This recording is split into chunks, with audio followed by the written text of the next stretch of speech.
بسم اللہ الرحمن الرحیم۔ السلام علیکم۔ وظیفے کی اجازت کے لیے کمنٹس میں اپنا نام لکھ دیں، اور اگر آپ ہمارے چینل پر نئے ہوئے ہیں تو ہمارے چینل کو ضرور سبسکرائب کر دیجیے گا۔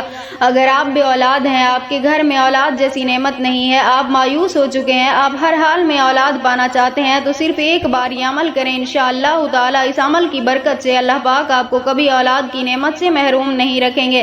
21 دن تک آپ نے یہ عمل کرنا ہے۔ میاں بیوی دونوں میں سے کوئی بھی یہ عمل کر سکتا ہے۔ 21 دن تک آپ نے عشاء کی نماز کے بعد اول آخر 11 مرتبہ درود ابراہیمی کے ساتھ درمیان میں سورۃ الم نشرہ کی 70 مرتبہ تلاوت کرنی ہے۔ قرآن پاک کے آخری پارے کی یہ سورت ہے سورۃ الم نشرہ، 70 مرتبہ اس کی آپ نے اول آخر 11 مرتبہ درود ابراہیمی کے ساتھ تلاوت کرنی ہے۔ اس کے بعد آپ نے صرف اور صرف اللہ تعالیٰ سے اولاد کے لیے دعا کرنی ہے۔ انشاءاللہ تعالی اللہ پاک کبھی آپ کو خالی دامن واپس نہیں لوٹائیں گے، ضرور آپ کی جھولی میں میٹھی مراد ڈال دیں گے۔